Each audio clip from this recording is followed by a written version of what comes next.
Grâce à Midrash Études à Manitou, on retrouve le Rav Eitan Fison et on continue les péripéties, la transmission de cette identité et de cette Torah. Bechava. Yofi, Todaraba. Todaraba. Alors voilà, très bien, très heureux de vous retrouver les amis. Et donc, sans trop d'introduction, on ressaute dans notre machine à remonter le temps et nous revenons, eh bien, de nouveau au XIIe siècle, enfin non, au XIe siècle, et on revient du côté du sud. On va aller prendre un petit bain de soleil aujourd'hui, puisque la semaine dernière, nous avions évoqué depuis Rachi, depuis les années Rachi, jusqu'aux années 1400, et donc nous avions vu qui étaient les grands rabbins de la tradition ashkénaze et toutes les péripéties qui se sont passées dans cette partie du monde. Aujourd'hui, nous revenons donc à cette même période, et nous sommes après les années Rambam, et on va voir ce qui se passe un petit peu du côté du monde séfarade. Alors, allons-y, c'est parti. Alors, quand on parle du monde séfarade, l'après Rambam, eh bien, nous devons directement comprendre une chose. Dans le monde, qu'est-ce qui se passe à ce moment-là? C'est-à-dire qu'au-delà de la réalité des gens, il faut comprendre que si du côté ashkénaze, eh bien, c'est la période des croisades, et on avait parlé des différentes croisades et ainsi de suite. Donc, si du côté ashkénaze, c'est la période des croisades, du côté séfarade, c'est pas tellement plus jovial. Pourquoi? Eh bien, parce que à partir des années 1200, à partir donc du XIIIe siècle, il va se passer quelque chose dans le monde oriental, dans le monde plus oriental. Enfin, non, pas oriental, je dis n'importe quoi, dans le monde plus du sud, plus de la région d'Espagne et tout ça. Qu'est-ce qu'on va appeler, qu'est-ce qui va se passer à ce moment-là? Eh bien, les amis, il se passe cet événement que, évidemment, vous connaissez tous, qui commence, parce que, évidemment, c'est pas un événement qui va durer 2 secondes, mais c'est un événement qui va commencer à poindre le bout de son nez. Je parle évidemment de la Reconquista. Alors, il faut bien comprendre une chose, de quoi est-ce qu'on est en train de parler? Évidemment que la Reconquista, ça se terminera avec 1492 et ainsi de suite, mais elle commence dès 1212. Dès 1212, c'est le début des combats entre chrétiens et musulmans pour ramener, alors la Reconquista, c'est quoi ce concept? Vous connaissez très bien. C'est le concept où les chrétiens essayent de reconquérir les terres espagnoles. Et donc petit à petit, eh ben, du nord au sud, il va y avoir cette Reconquista.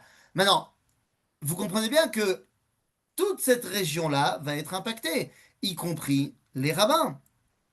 Pourquoi est-ce que ça va être impacté? Bah parce qu'en fonction de là où tu es, eh bien, le discours ne sera plus le même. Et là, on va comprendre très rapidement que les rabbins enseignent la Torah, évidemment, en fonction de l'endroit et surtout de la période. Les amis, entre les années 1000 et les années 1200, c'est ce qu'on appelle l'âge d'or des Juifs d'Espagne. Torah Zav. Parce que d'abord, au niveau politique, ben, les choses se passent plus ou moins tranquillement, et il y a une richesse intellectuelle absolument incroyable.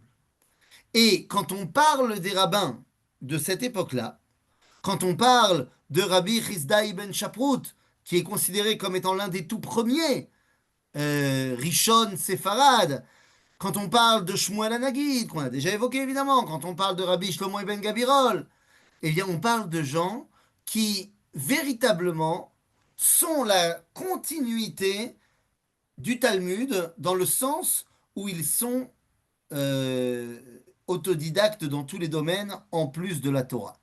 C'est-à-dire que tous ces personnages-là sont évidemment des Talmidei Chachamim, mais ils sont également des grands poètes, ils sont également des grands philosophes, ils sont également des grands mathématiciens, ils sont également des grands astronomes, comme on pouvait voir à l'époque du Talmud. L'époque du XIIIe siècle qui va nous intéresser aujourd'hui, donc on a dit, commence à voir une certaine, et je dis bien une certaine, parce que c'est pas aussi tranché que cela, mais une certaine dimension où il va falloir qu'on se recentre sur nous-mêmes. Le premier personnage qui nous intéresse aujourd'hui, eh bien, il s'appelle Rabbeinu Yona. Rabbeinu Yona Gerondi. Euh, Rabbeinu Yona de Géron. Donc Rabbeinu Yona, qu'on appelle des fois aussi Rabbeinu Yona Chassid, l'Odéa, il a écrit le livre Sha'arei Teshuva. Mais Rabbeinu Yona, pourquoi est-ce qu'il s'est imposé dans le monde juif? Ça va nous paraître un petit peu particulier, mais toute la force de Rabbeinu Yona, c'est son opposition au Rambam. Rabbeinu Yona est fondamentalement opposé au Rambam et il va tout simplement, mais purement et simplement, aller se balader dans toutes les communautés où il peut accéder et là où il sera, eh bien, il, il parlera contre le Rambam. Il ira même très loin, puisque non content de parler contre le Rambam, eh bien, il dira qu'il faut brûler ses livres. Et c'est pas rien. C'est pas n'importe quoi qu'on brûle les livres du rabbin, du Rambam.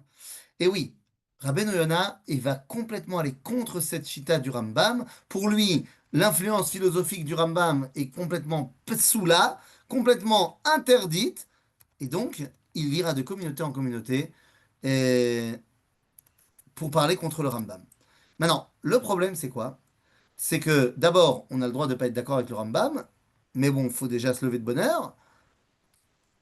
Mais c'est pas ça le problème. Le problème, c'est pourquoi tu décides de dire qu'il faut brûler ces livres. Les amis, pas plus tard que un mois. Pas plus tard que un mois, c'est quand même pas rien. Pas plus tard que un mois après que le Rabbeinu Yonah se soit baladé et ait dit qu'il faut brûler les livres du Rambam, nous sommes en 1242, et à ce moment-là, en 1942, en 1242, eh bien, il y aura le grand auto-da-fé. On n'avait pas parlé la semaine dernière, on aurait dû. Le grand auto-da-fé, place de grève, à Paris, où on va brûler non seulement le Talmud, mais 40 charrettes avec des écrits du Talmud. Et du Talmud, des commentateurs, et ainsi de suite. Rabbeinu Yona, voyant cela, eh bien, va décider de faire teshuva. Comment ça? Il comprend que c'est de sa faute. Il pense que la destruction du Talmud sur la place de Paris, place de Grève, eh bien, est de sa faute. C'est le résultat direct de ce que lui, il a fait en allant de communauté en communauté pour dire qu'il faut brûler le Rambam, enfin les livres du Rambam, et il demande à faire teshuva. Comment il va faire teshuva? Eh bien, il va aller se balader de communauté en communauté là où il avait été pour parler mal du Rambam, eh bien, il va dans chacune de ces communautés pour, cette fois, parler en bien du Rambam et de ses livres. Tout en continuant à dire qu'il n'est pas d'accord avec lui, mais en disant que c'est pas parce qu'on n'est pas d'accord qu'on doit forcément se détester, se brûler, et ainsi de suite. Et dans son livre Sha'arei Teshuva, eh bien, le Rabbeinu Yonah, va écrire quelque chose qu'on comprend maintenant à la lumière de ce qu'on vient de dire. D'après le Rambam, quelqu'un qui a fait du Chilul Hashem, la Teshuvah n'est pas possible. Rabbeinu Yonah, dans son livre Sha'arei Teshuvah, eh bien, c'est lui qui va nous expliquer, et on comprend très bien qu'il est complètement euh, intéressé, c'est-à-dire que c'est quelque chose qui le touche personnellement. Rabbeinu Yonah va dire, non, je ne suis pas d'accord avec le Rambam, on peut faire Teshuvah sur le Chilul Hashem. Comment est-ce qu'on fait pour faire Teshuvah sur le Chilul Hashem? Eh bien, nous dit Rabbeinu Yonah, on doit aller dans tous les endroits où on a fait le Chilul Hashem, et là-bas, on doit faire du Kiddush Hashem. Si on arrive à faire ça, alors ça corrige le Chilul Hashem qu'on a fait. Et donc, c'est pour cela, comme je l'ai dit, qu'il va aller de communauté en communauté pour parler en bien du Rambam, là où il avait parlé en mal du Rambam. Alors, Rabbeinu Yonah, c'est l'opposition. Mais un contemporain de Rabbeinu Yonah, qui lui va laisser une trace beaucoup plus importante dans le judaïsme, il est l'alter ego du Rambam. Si Rabbeinu Yonah était l'opposant au Rambam, alors, 2 secondes, pourquoi est-ce qu'il y a tellement de gens qui s'opposent au Rambam? Qu'est-ce qui dérange tellement chez le Rambam? Ça y est, le Rambam est mort. Il est mort depuis déjà quelques dizaines d'années et tout le monde s'excite. La Mamakara! Pourquoi est-ce que c'est tellement dérangeant? Bien, il y a 2 choses que le Rambam a faites qui dérangent tout le monde. La première, c'est qu'il a cachérisé des philosophes, des penseurs non juifs, et il les a rentrés dans ses livres, donc dans la tradition d'Israël. Et ça reste entre la gorge de pas mal de gens. Deuxièmement, le Rambam a dit aussi quelque chose qui est fondamental, c'est que, et c'est quelque chose qui, à l'époque, fait l'effet d'une bombe, c'est que le judaïsme ne peut pas se vivre simplement au présent, mais nous devons constamment avoir les yeux tournés vers l'idéal du judaïsme, et cet idéal, eh ben, il n'est pas ni en Espagne, ni en Égypte, ni au Maroc, ni ainsi de suite. Et ça dérange tout le monde. Alors, on a vu Rabbeinu Yona, et puis on a vu celui qui va devenir son alter ego. C'est qui son alter ego? Eh bien, c'est l'autre Moshe de l'histoire. Il y a Moshe ben Maimon, le Rambam, et il y a évidemment Moshe ben Nachman. Il s'agit du Ramban. Et voilà. Et nous arrivons à l'époque du Ramban. Alors, le Ramban, c'est vraiment juste après le Rambam. On est juste après. Il naît en 1194, il mourra en 1270. Et le Ramban sert de contraste total au Rambam. Contraste, pourtant ils sont très ressemblants. Les deux sont médecins, les deux sont philosophes, les deux sont mathématiciens, les deux sont des géants de la Torah. Alors quelle est leur véritable différence entre les deux? Eh bien, là où le Rambam est un rationaliste, pour lui le sechel, la réflexion, la logique est la pierre angulaire de toute la Torah, le Ramban, quant à lui, est l'héritier de Torah Kabbalah. Il est l'héritier, et il est non seulement l'héritier, mais d'un autre côté, il deviendra le fondateur de toute l'école de Kabbalah de l'Espagne. Donc c'est vraiment 2 mondes complètement différents, et c'est ce qui nous pousse à dire que Moshe Rabbeinu est revenu, et il y a eu c'est ce que nous enseigne le Rav Kook, c'est que Moshe Rabbeinu est revenu pour subdiviser sa Neshama en deux. Il y a une partie de la Neshama de Moshe Rabbeinu qui est Moshe ben Maimon et une partie qui est Moshe ben Nachman. Donc le Ramban, ça va être complètement différent dans sa façon de comprendre et d'enseigner la Torah. Le Ramban enseignera dans son commentaire de la Torah, il enseignera la Kabbalah. Sans le dire, évidemment. Mais à chaque fois qu'il le peut, il dira, lorsqu'il explique un commentaire de la Torah, il dit Ubederech haemet, ta ta ta ta ta ta ta ta. Et ben derech haemet, c'est quoi? C'est Torah Asod.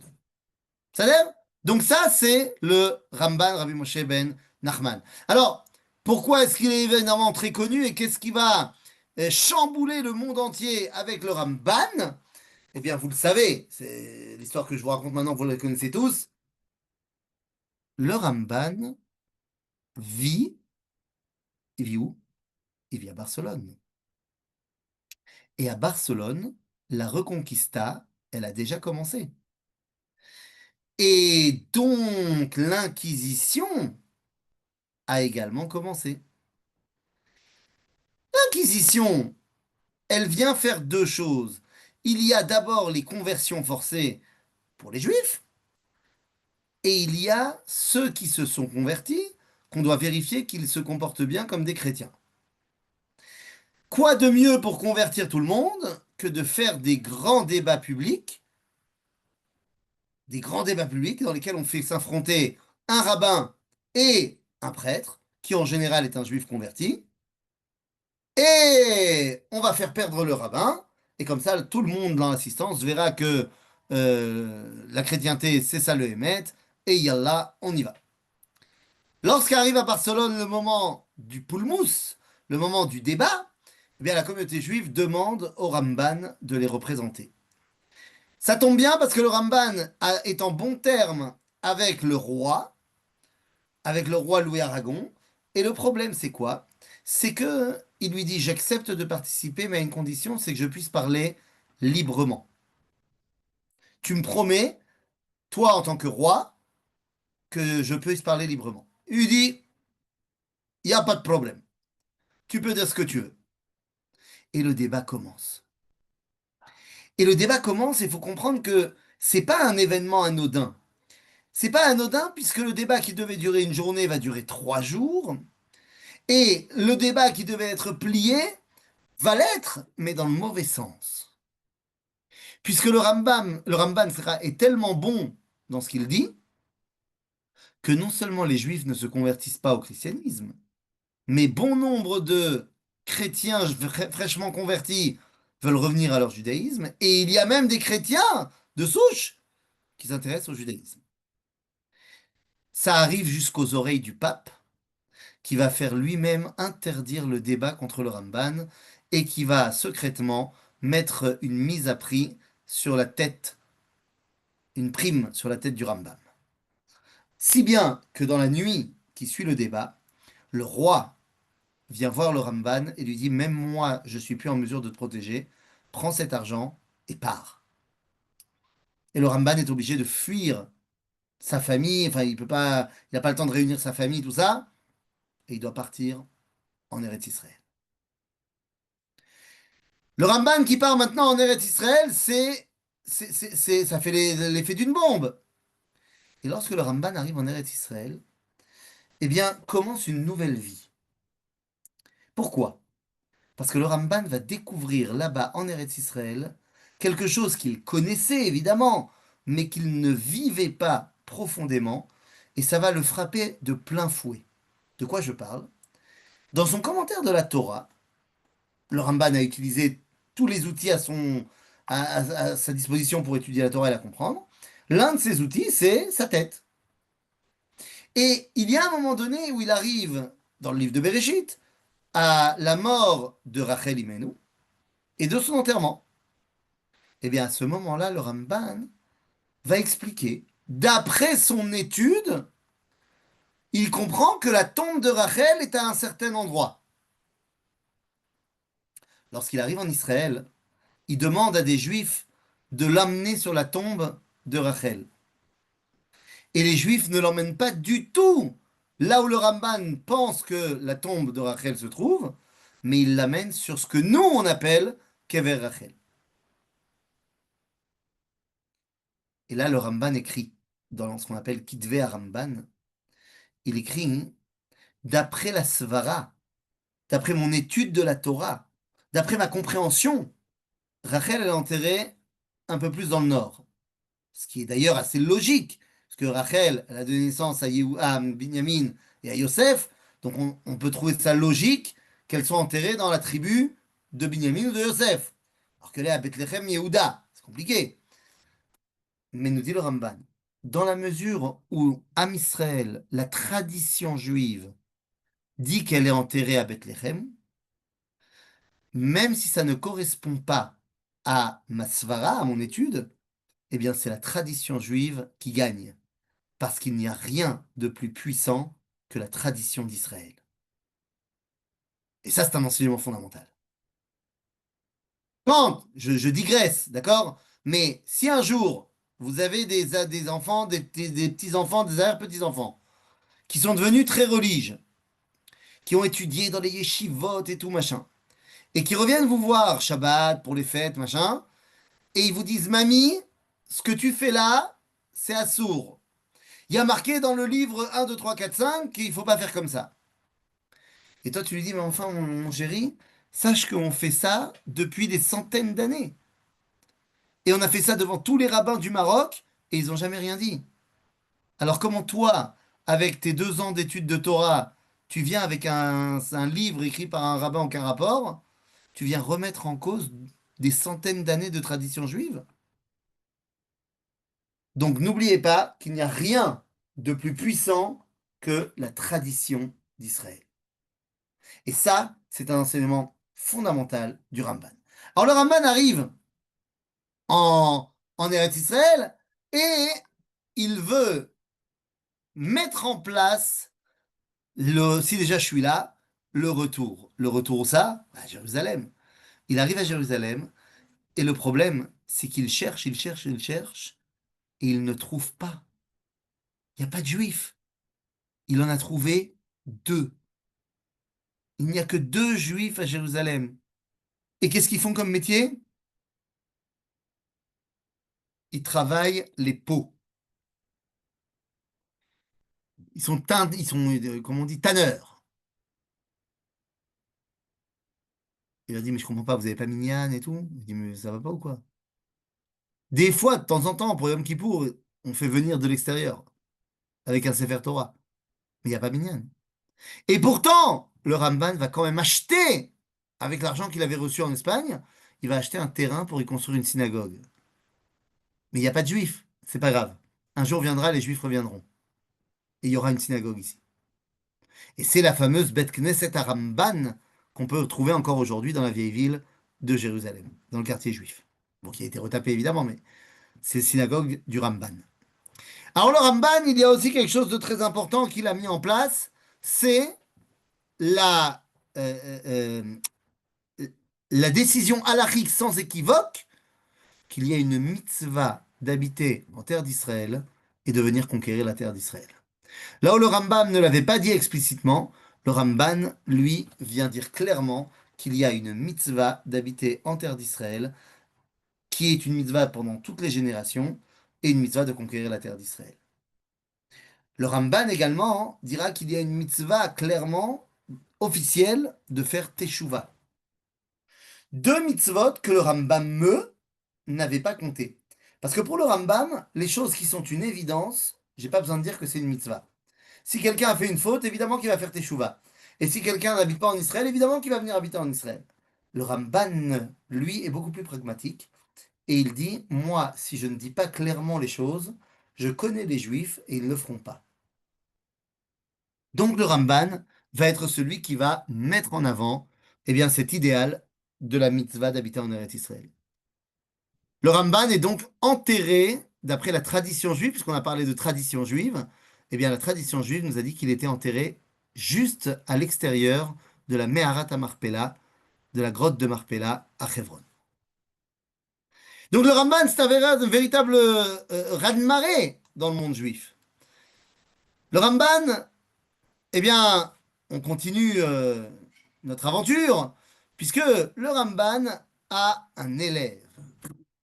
Son grand élève s'appelle, on en a parlé vite fait la semaine dernière, il s'appelle le Rashba. Le Rashba, donc Rabbi Shlomo ben Avraham ibn Aderet, le Rashba, c'est le grand élève du Ramban, et lui, il va être un des premiers à écrire un livre de Psikat Halacha dans le monde séfarade. On se rappelle que il y avait eu le Rif, bien sûr, il y avait eu le Rambam, mais écrire un livre de Halacha qui se base non seulement sur le Talmud, mais également sur la Torah de son maître le Ramban et donc de la Kabbalah, c'est la première fois qu'on va avoir quelqu'un qui va rentrer l'univers de la Kabbalah dans la Halacha. Et il s'agit donc de Tshuvot Arashba, c'est le grand livre du Rashba, Tshuvot Arashba. Donc là aussi un chamboulement dans la façon d'étudier la Torah. Mais tout ça, c'est rien comparé au chamboulement d'un autre personnage de cette époque-là, d'un autre personnage qui nous amène à la fin du XIIIe siècle, début du XIVe, qui s'appelle Rabbi Levi ben Gershon. Et Rabbi Levi ben Gershon, il y en a qui disent ben Gershom, qu'on appelle le Ralbag. Alors là, messieurs, dames, le Ralbag, tu peux prendre n'importe quel sujet que tu crois connaître du judaïsme, tu peux être sûr que le Ralbag, il va te dire c'est l'inverse. Voilà. Et pourtant, de manière assez incroyable, le Ralbag n'a pas été sorti du judaïsme. Il n'a pas été excommunié par les rabbins. Alors que d'autres qui disaient des choses moins ouf que lui ont été un petit peu boycottés. Mais le Ralbag fait partie des commentateurs essentiels du judaïsme et son commentaire, il est complètement à contre-courant. Le Ralbag, par exemple, pour vous donner un ordre d'idée, nous dit que lorsque la Torah nous dit que Bereshit bara Elohim et Hashamayim et haaretz, eh bien, c'est très bien, mais ça ne veut pas dire qu'il l'a créé à partir de rien. Pour le Ralbag, il y avait déjà un élément préexistant qui s'appelait le Chomer Ayouli, l'énergie Ayouli. Alors, c'est chaud quand même. Nahon, c'est très très très pas c'est pas du tout comment dire, c'est pas du tout dans le mainstream, mais le Ralbag, lui, il s'en fiche complètement. Il va mêler également euh, l'astrologie, le déterminisme dans son commentaire de la Torah. Et c'est quelque chose que vous comprenez, on l'avait jamais entendu. De dire qu'il y a une influence de quand je suis né sur mon identité, vous pouvez imaginer qu'il y a plein de rabbins qui vont te dire non mais ça va pas la tête. Mais on commence à sentir les influences du Beth Midrash, du Ramban et de la Kabbalah. De plus en plus. Alors, de plus en plus, qu'est-ce que ça veut dire? Eh bien, les amis, nous arrivons donc juste après cela à un personnage qui est, on va dire, le personnage le plus important de la fin du XIIIe siècle, de la fin du XIIe siècle, c'est-à-dire début du XIIIe, euh, qui va réunir tout le Beth Midrash du Ramban, du Rashba et du Ralbag. Il s'appelle Rabbeinu Nissim de Guéron.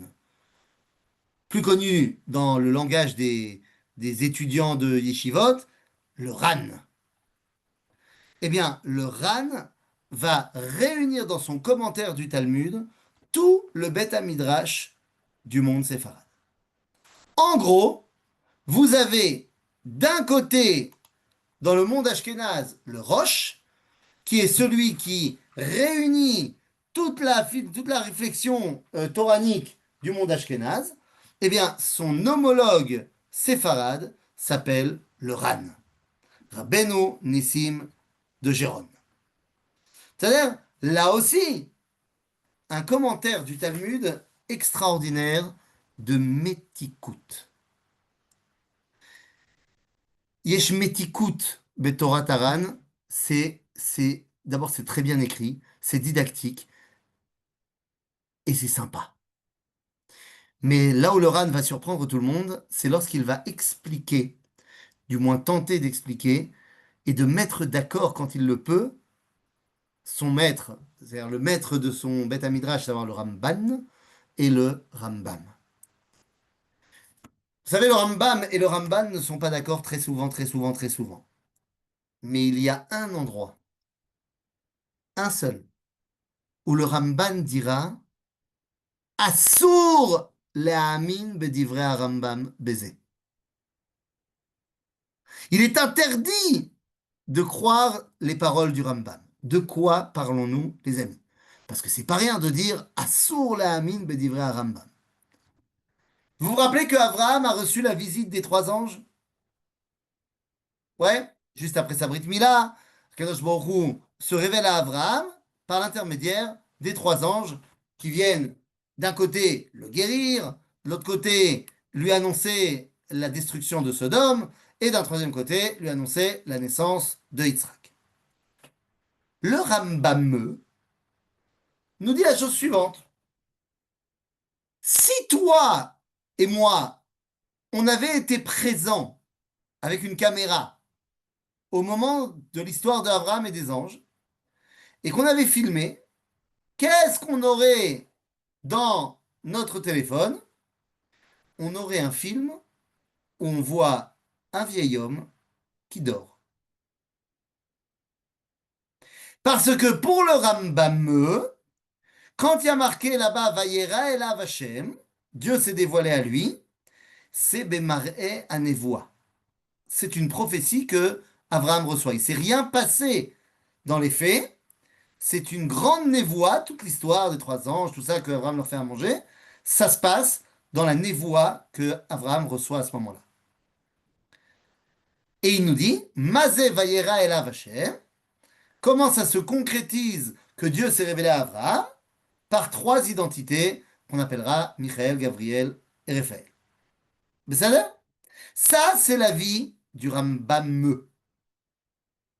Le Ramban, il dit Ma pitom. Si tu avais été là et que tu avais filmé, tu aurais vu trois mecs qui arrivent devant Abraham et il leur fait à manger, Masterchef, tout ça. Ve assour le'amin bedivre Rambam. Lama. C'est quoi ton problème? T'es pas d'accord, c'est pas grave. Qu'est-ce qu'on a commencé à dire au tout début de notre étude? Que l'influence de l'endroit et du moment est fondamentale. Le Rambam habite, bon, d'abord il habitait en Espagne, ensuite il est parti au Maroc, du Maroc il est parti en Eretz Israël, d'Eretz Israël il est arrivé finalement en Égypte, et donc il vit dans un monde musulman. Pour lui, il sait pas, il sait, mais il n'a pas connu, côtoyé le monde chrétien. Le Ramban, lui, il sait ce que c'est le monde chrétien. Et il dit, mais vous imaginez le danger de ce que dit le Rambam? Le Rambam, il nous dit que Dieu se dévoile par l'intermédiaire de trois. Mais on ne peut pas dire un truc comme ça dans les terres du christianisme. Parce que vous comprenez ce que ça veut dire, comment ça résonne dans l'oreille d'un chrétien. Ça, c'est du pain béni pour tous les chrétiens qui vont dire, ah ben vous voyez, il y a même un rabbin chez vous qui dit que quand Dieu il se dévoile, c'est le Père, le Fils, le Saint-Esprit. C'est trois, la Trinité. Et donc le Ramban nous dit, Ve'asur la'amin laze, ze lo nachon. Maintenant, qui a raison? C'est très possible que le Rambam ait raison. Mais le Ramban sait face à quoi il est. Et donc, il ne peut pas accepter qu'on parle d'un enseignement qui pourrait être repris par le christianisme. Donc, et ça, c'est Rabbeinu Yonah qui nous explique ça. Qui nous explique pourquoi est-ce que le Ramban a été si virulent avec le Rambam. On essaye de rallier les deux. Bon, c'est pas toujours fastoche, mais c'est ça l'idée. Et tout ça nous emmène finalement au XIIIe siècle. C'est là que je vous raconte. Tout ça nous emmène déjà au XIVe siècle. Mais ceux qui vont arriver maintenant, ils amènent une réflexion qu'on n'avait pas eue depuis le début de l'âge d'or des Juifs d'Espagne. Je parle d'un homme extraordinaire qui s'appelle Rabbeinu Chizday Crescas. Rabbeinu Chizday Crescas. On est au XIVe siècle. Il mourra au tout début du XVe siècle. Et Rabbeinu Chizday Crescas, il écrit un livre fondamental qui s'appelle Or Hashem. Or Hashem. Quelle est l'importance de ce livre-là? Eh bien, l'importance du livre Or Hashem, c'est un livre dans lequel il va essayer d'expliquer la émouna du judaïsme et sa supériorité par rapport à la émouna 1 du christianisme. Et là où la philosophie aristotélicienne ne marche pas avec le judaïsme. Là où le Rambam avait pris d'Aristote, Rabbeinu Chizday Crescas, lui va essayer, eh bien, dans un langage philosophique, de nous expliquer quelles sont les véritables bases, j'allais dire, du judaïsme. Rabbeinu Chizday Crescas ne se satisfait pas, enfin ne se suffit pas à lui-même. Il a un élève, on ne peut pas les dissocier. Ils vont ensemble, ils sont pratiquement contemporains. euh, il vivra 20 ans de plus que lui, mais ils sont pratiquement contemporains. Il s'appelle Rabbi Yosef Albo. Et les amis, Rabbi Yosef Albo, comment vous dire? Rabbi Yosef Albo est celui qui va nous permettre de définir les trois piliers de la foi juive. Il écrit un livre qui s'appelle Sefer HaIkarim. Alors vous vous rappelez très certainement que le Rambam nous avait expliqué qu'il y avait 13 articles de foi, 13 choses dans lesquelles un juif croit. Ok? Le problème, c'est que 13 articles de foi, c'est beaucoup quand même. Et donc, petit à petit, les rabbins qui ont suivi le Rambam vont essayer de limiter les 13 à moins, jusqu'au moment où Rabbi Yosef Albo, dans son Sefer HaIkarim, dit qu'il y en a trois.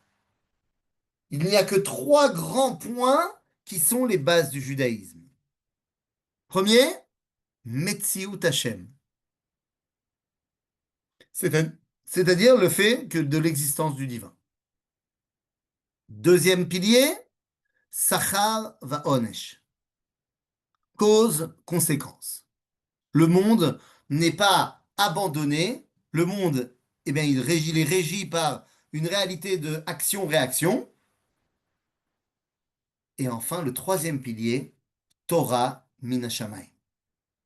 Que la Torah, elle vient bien d'Akadosh Baruch Hu. Ce sont les trois piliers du judaïsme, ni plus ni moins. Ben, c'est pas mal. C'est pas mal. C'est pas mal du tout. Nachon, c'est pas mal du tout. Voilà les trois grands piliers. Hop là. Voilà les trois grands piliers de Rabbi Yosef Albo Besefer Haïkarim. Rabbi Yosef Albo, slicha, disparaît en 1444. Et cette période-là vient marquer les prémices de la fin du judaïsme espagnol. Rabbi Yosef Albo est le dernier grand maître du judaïsme qui va pouvoir enseigner sans se faire poursuivre. Et finalement, eh bien, la génération qui va suivre sera la génération du Guirouche, on n'en parlera pas tout de suite, sera la génération de l'expulsion des Juifs d'Espagne. Parmi tous ces personnages que nous avons évoqués, donc là nous avons évoqué, encore une fois, pas mal de noms très importants, Rabbeinu Yona, le Ramban, le Rashba, le Ralbag, Rabbi Chizday Kreskas, Rabbi Yosef Albo. Les amis, dans tous ces personnages que nous avons évoqués, celui qui aura été le père fondateur, Mamash, le père fondateur de tout cela, c'est Rabbi Shlomo Ibn Gabirol. Rabbi Shlomo Ibn Gabirol, on n'en a pas parlé, il précède tout cela, il est avant le Rambam, il est au XIe siècle, il est en fait celui qui va lancer la machine de, comme on a dit, l'âge d'or du judaïsme séfarade. Et Rabbi Shlomo Ibn Gabirol, c'est très compliqué parce que on sait qu'il a écrit un livre fondamental qui s'appelle Mekor Chaim. Et dans ce livre, Mekor Chaim, il dresse toute son idéologie et toute la émouna du peuple juif. Finalement, tout ce livre-là sera repris un petit peu par tous les rabbins qu'on a cités aujourd'hui. Le problème, c'est quoi? Eh bien, c'est que ce livre-là a disparu. Comment ça, il a disparu? Bah ouais, il a disparu. On sait qu'il l'a écrit, mais on ne savait pas où le trouver. Jusqu'à ce que on le retrouve. Comment ça? Oui, jusqu'à ce qu'on le retrouve. On le retrouve où? À l'église. Comment ça, à l'église? Oui, ce livre-là qui sert de base de toute l'idéologie séfarade a été écrit en arabe.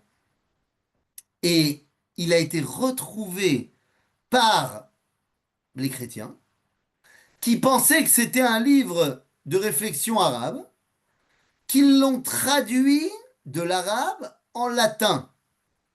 Et en latin, ils l'ont appelé Fons Vitae. Mais Fons Vitae, eh bien, ça veut dire la source de vie. Et il disait que c'était un livre qui a été écrit par un certain Gabriel,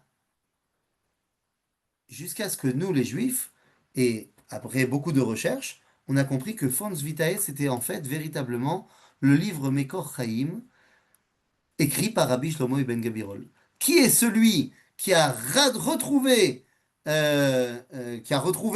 le livre et qui a ramené ce livre-là dans le judaïsme. Eh bien, ce n'est pas plus ni moins que Shlomo Munk.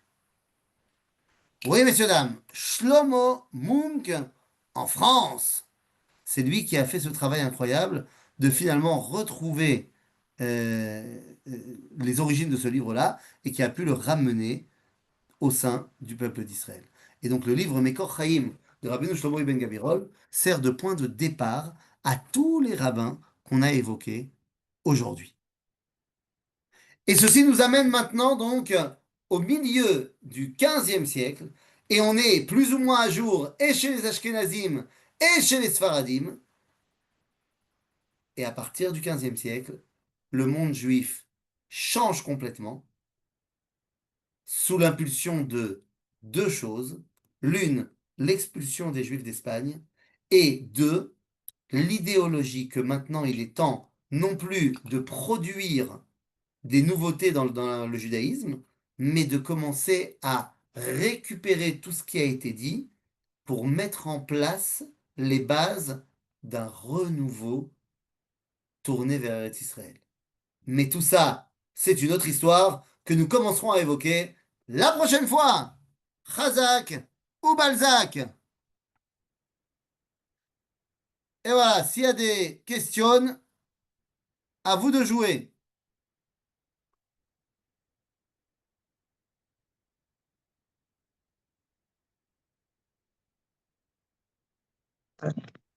שלום הרב, Shalom. שלום, אני חיים אלבז. אני חושב שהרמב"ם הוא קבור בחיפה ליד בית חולים רמב"ם, Rambam. le רמב"ן Ah, Ramban. נחמני, הוא Oui. קבור שמה. Ou à côté de Haïfa.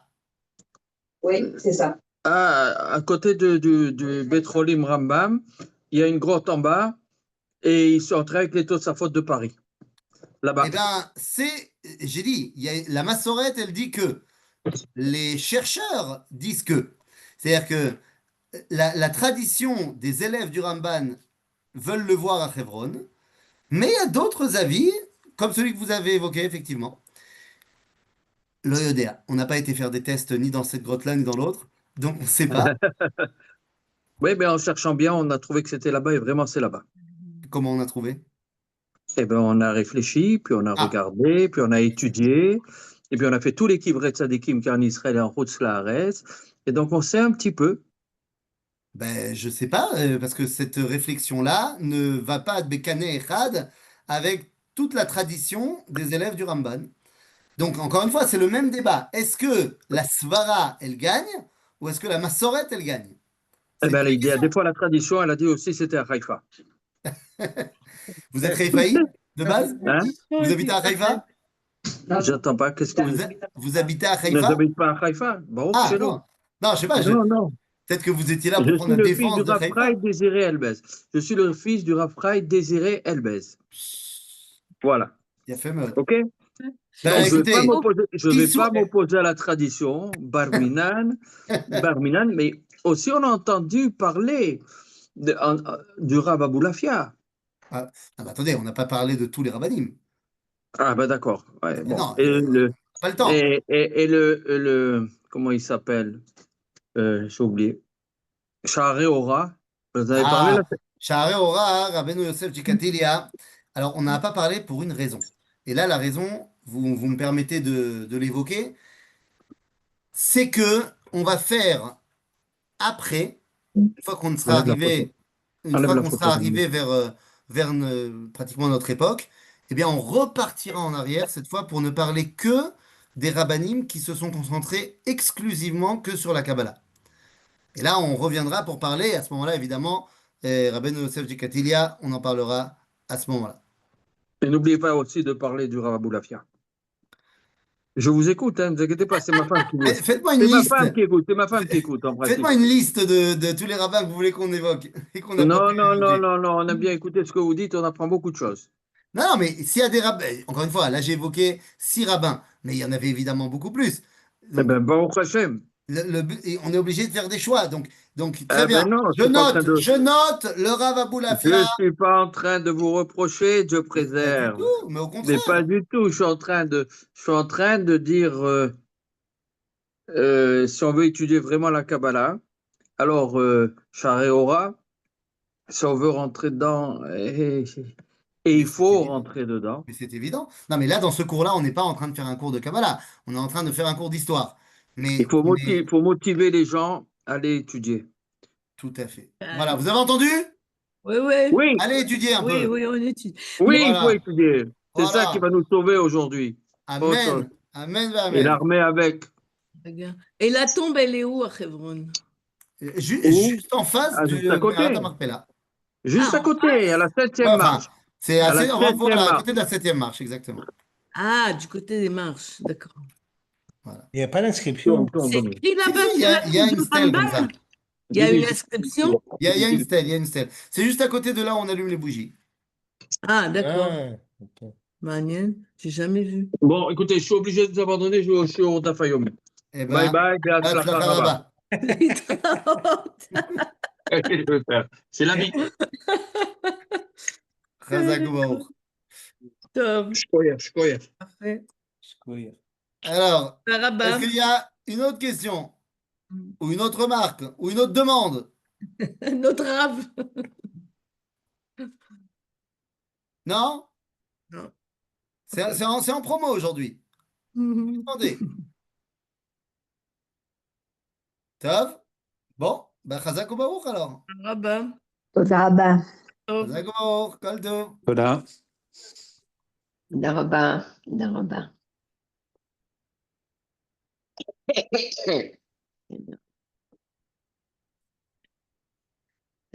תודה רבה.